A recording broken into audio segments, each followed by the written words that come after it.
Bapak, Ibu, saudara-saudara di rumah, mari kita berdoa untuk pembacaan firman Tuhan. Kita berdoa, ya Tuhan, firman-Mu adalah suluh dan pelita yang menjadi penuntun dan yang menerangi perjalanan hidup kami. Kiranya firman-Mu pada malam ini sungguh-sungguh hadir dan berbicara di dalam hidup kami. Bersabdalah ya Roh Kudus, kami anak-anak-Mu mendengar. Amin. Pembacaan firman Tuhan pada hari ini kita akan membaca dari kitab Mazmur pasal 141 ayat 1 sampai 10. Demikian firman Tuhan. Ya Tuhan, aku berseru kepadamu, datanglah segera kepadaku. Berilah telinga kepada suaraku waktu aku berseru kepadamu. Biarlah doaku adalah bagimu seperti persembahan ukupan, dan tanganku yang terangkat seperti persembahan korban pada waktu petang. Awasilah mulutku ya Tuhan, berjagalah pada pintu bibirku. Jangan condongkan hatiku kepada yang jahat untuk melakukan perbuatan-perbuatan yang fasik bersama-sama dengan orang-orang yang melakukan kejahatan. Dan jangan aku mengecap sedap-sedapan mereka.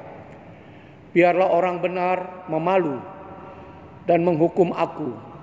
Itulah kasih. Tetapi janganlah minyak orang fasik menghiasi kepalaku. Sungguh aku terus berdoa menentang kejahatan mereka.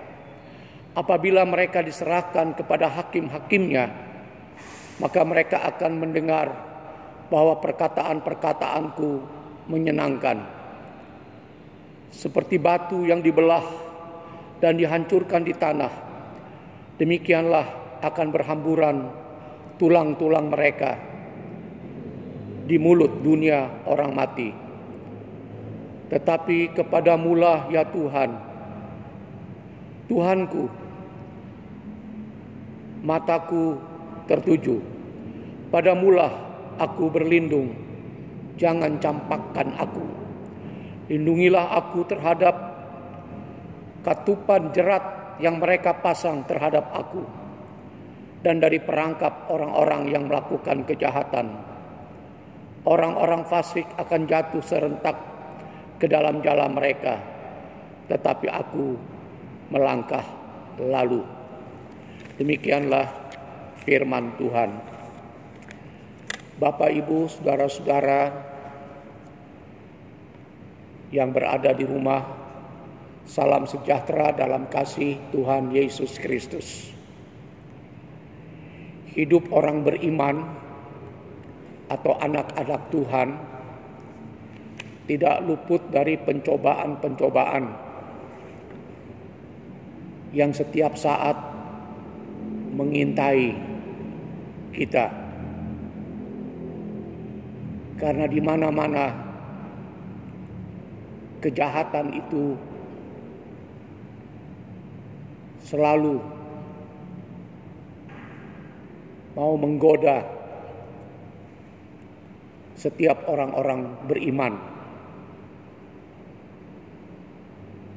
Dimanapun dan kapanpun. Pencobaan-pencobaan itu merupakan batu uji atau ujian iman, supaya kita tidak mengandalkan kekuatan sendiri, tetapi kita mencari Tuhan mau datang kepada Tuhan, memohon perlindungan, mencari Tuhan bukan di tempat-tempat yang dianggap keramat atau mempunyai kekuatan-kekuatan gaib, di tempat-tempat yang dianggap sakral, tetapi kita mencari Tuhan di dalam persekutuan dengan Dia, di dalam kebersamaan dengan Tuhan. Kita berdoa kepada Tuhan supaya Tuhan menjaga dan melindungi kita. Doa adalah kekuatan dan percakapan yang intens atau sering dengan Tuhan. Bisa dilakukan melalui kata-kata yang tertata secara apik, secara teratur. Doa juga bisa dilakukan secara puitis atau nyanyian.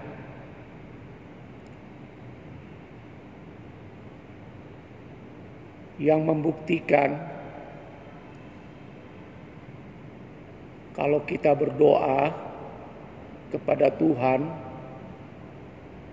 betapa lemah dan tidak mampunya kita melawan orang-orang jahat yang ingin supaya kita masuk ke dalam perangkap atau jebakan yang dibuatnya. Bacaan hari ini merupakan bagian dari doa Daud ketika menghadapi lawan-lawan atau musuh-musuhnya, supaya dia tidak masuk ke dalam pencobaan orang-orang jahat. Mereka membuat jerat sebagai rekayasa jahat atau rekayasa busuk untuk mencampakkan Daud, untuk menjerumuskan Daud.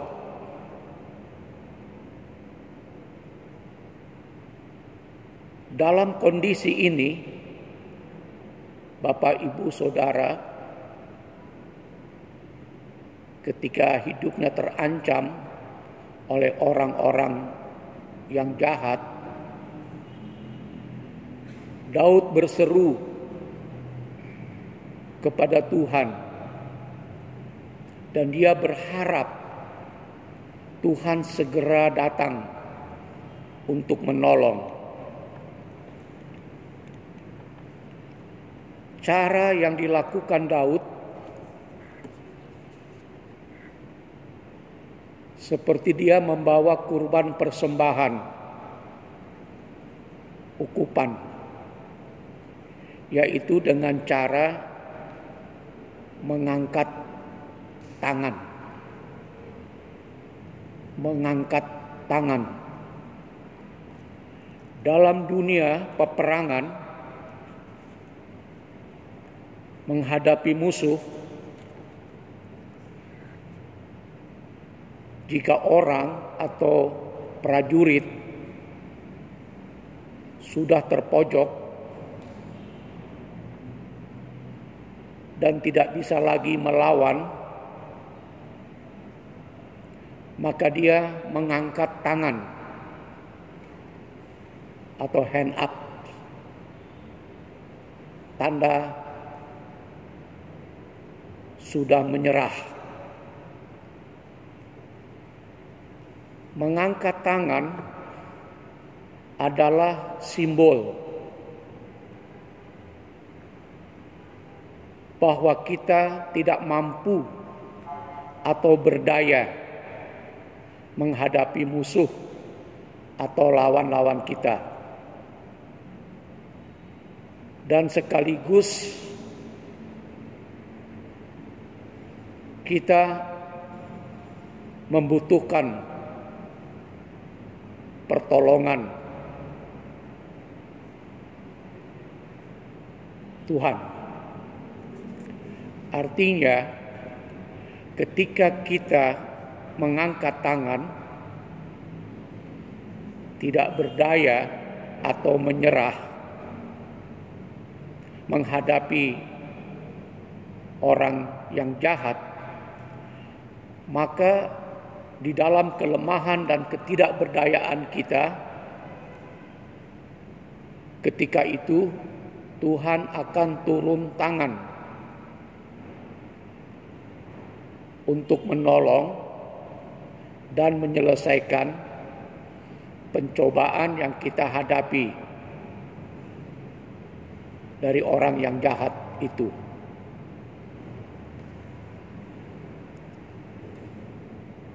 Itulah yang ditunggu Tuhan ketika kita menghadapi pencobaan-pencobaan. Apakah kita mau mencari Tuhan? Mau datang kepada Tuhan? Menarik Bapak, Ibu, Saudara,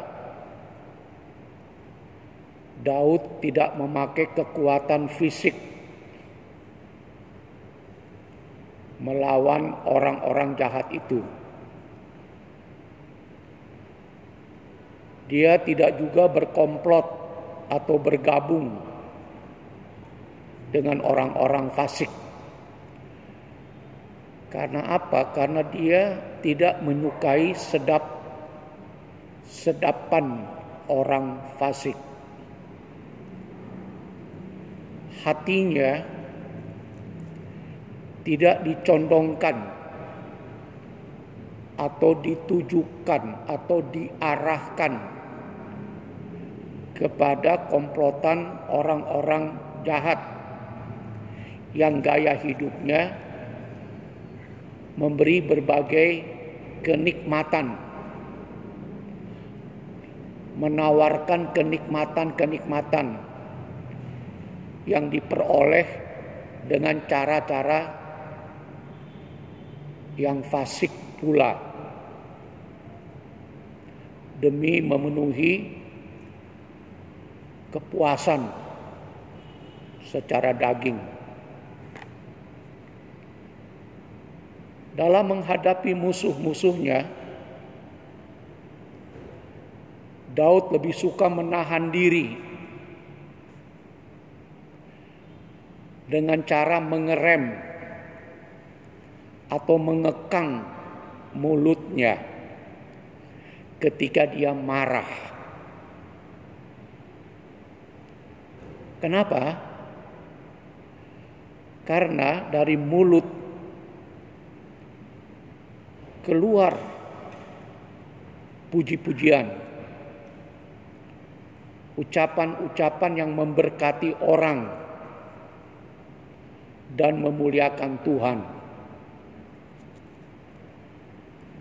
Masakan dari mulut yang seperti itu keluar caci maki, kutukan,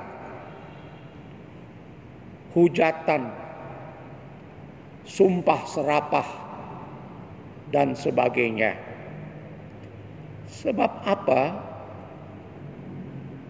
Yang keluar dari dalam hati lewat bibir atau ucapan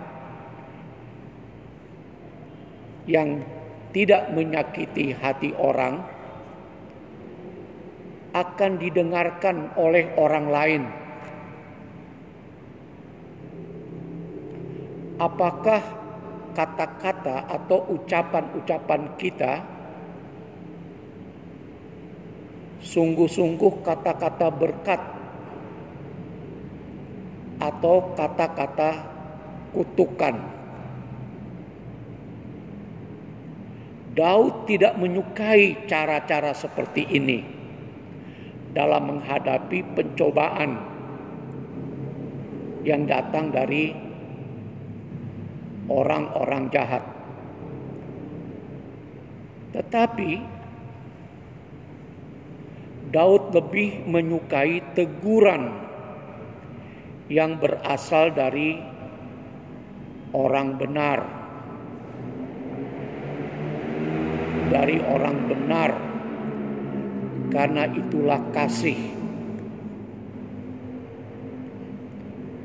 Orang yang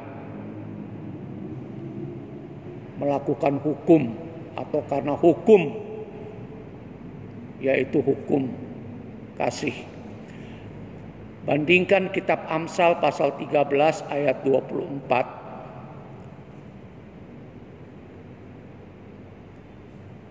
Firman Tuhan mengatakan lebih baik mendapat hajaran dengan tongkat daripada berpesta sehidangan dengan orang fasik. Oleh karena itu, Bapak Ibu Saudara, dalam menghadapi godaan dan pencobaan dari orang-orang fasik atau jahat, Daud tidak menyikapinya secara berhadap-hadapan tanpa kendali dengan cara kekerasan, arogan, dengan ucapan-ucapan yang menyakitkan dan menghancurkan. Tidak. Tetapi pada Tuhan dia berlindung agar Tuhan tidak mencampakkan dia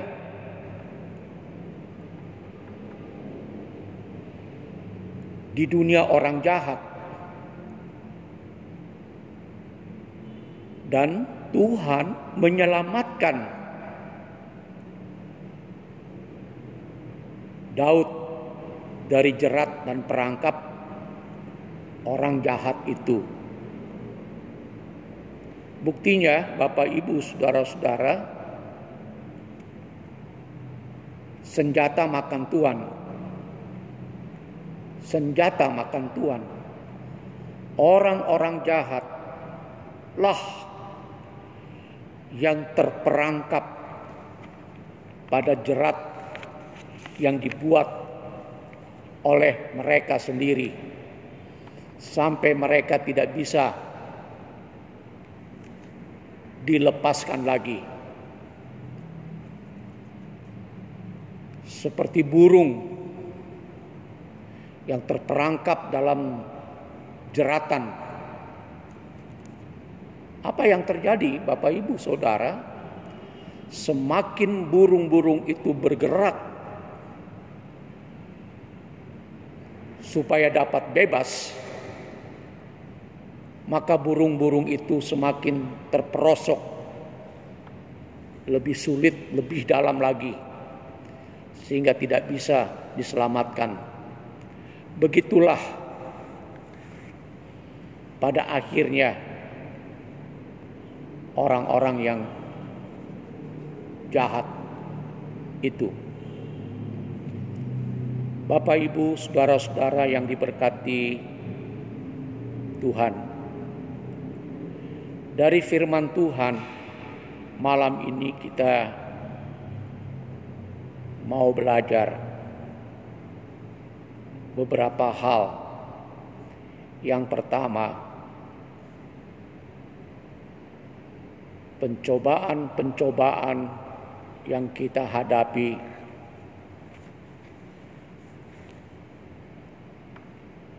hanya bisa kita sikapi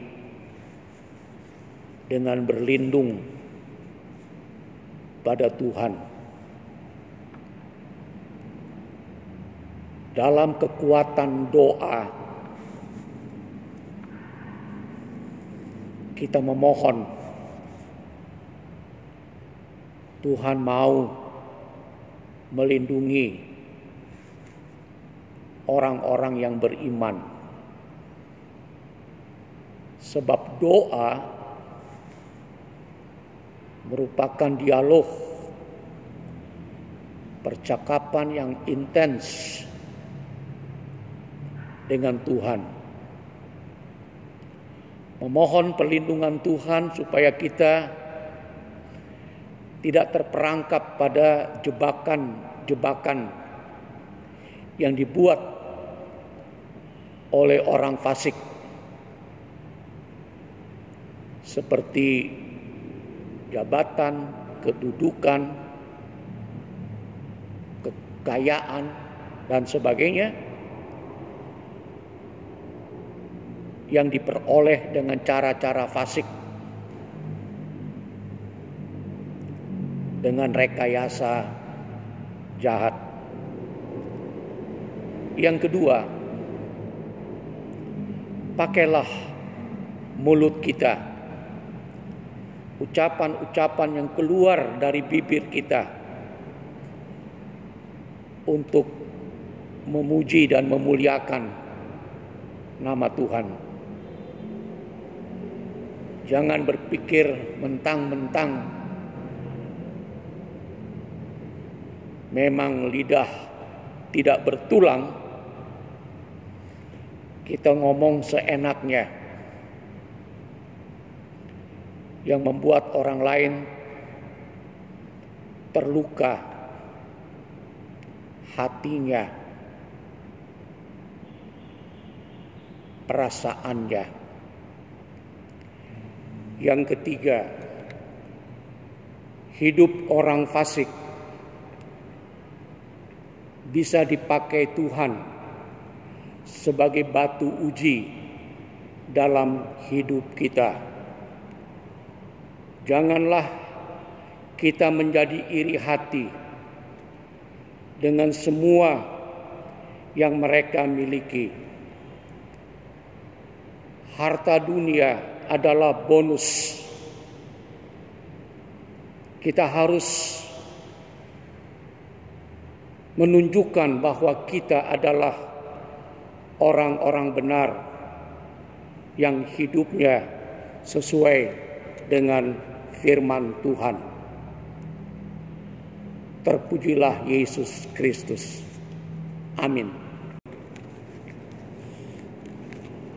Mari kita bersatu di dalam doa. Bapak Ibu, kita berdoa.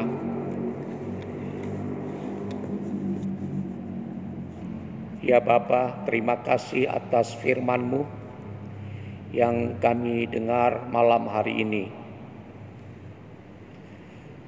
Setiap hati atau perasaan yang meresapi firman-Mu tentu berbicara agar hidupnya diubah dan diperbaharui. Maka dengan demikian imannya untuk selalu mau bersandar dan berserah kepada Tuhan akan semakin bertumbuh. Jauhkan hidup kami dari orang-orang fasik atau jahat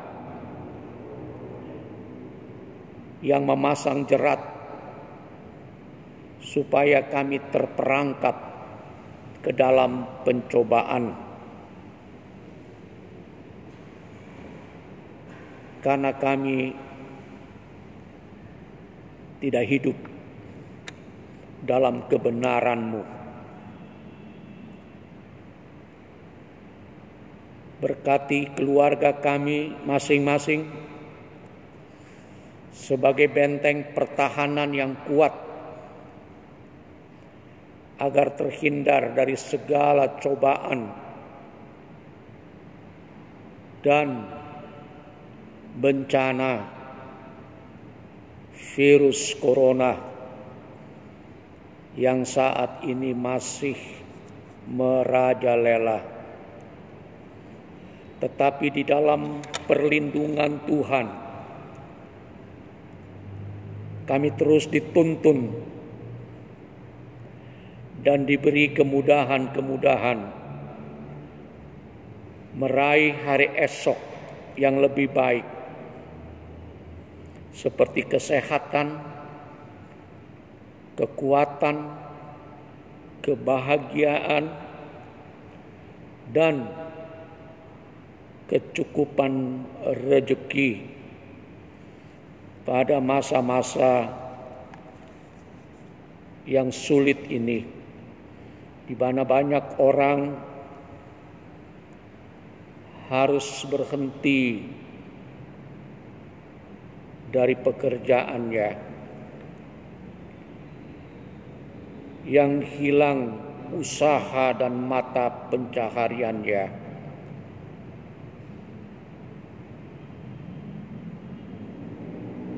Tuhan menolong segala upaya yang kreatif untuk mewujudkan ketahanan pangan keluarga di masa pandemi COVID-19 melalui kegiatan krisis center GPIB Jemaat Sebaot Bogor. Persiapan dimulainya kembali kegiatan ibadah hari Minggu di GPIB Jemaat Sebaot Bogor dalam pimpinan Roh Tuhan, agar dilakukan dengan penuh kehati-hatian dan pertimbangan, dengan terus menggelorakan semangat ibadah-ibadah di rumah untuk boleh terus dilakukan secara online, secara daring, sampai kawasan sudah dinyatakan hijau betul dan aman untuk dikunjungi. Sebagai warga gereja, kami mendoakan dan menopang Bapak Presiden Jokowi yang tugas-tugasnya sangat berat saat ini, terutama untuk bagaimana caranya memulihkan ekonomi dan kesehatan seluruh rakyat Indonesia. Suatu tanggung jawab yang tidak ringan. Kami mohon kepadamu ya Tuhan, agar Bapak Presiden kami ini diberi kesehatan, kekuatan, dan kesabaran di dalam menjalankan tugas-tugasnya bersama pembantu-pembantunya, berdasarkan roh hikmat dan pengetahuan yang bersumber dari Tuhan sendiri. Inilah doa kami, ya Bapa. Kami berdoa demi nama Tuhan kami Yesus Kristus sebagai juru selamat dan pengantara kami. Amin.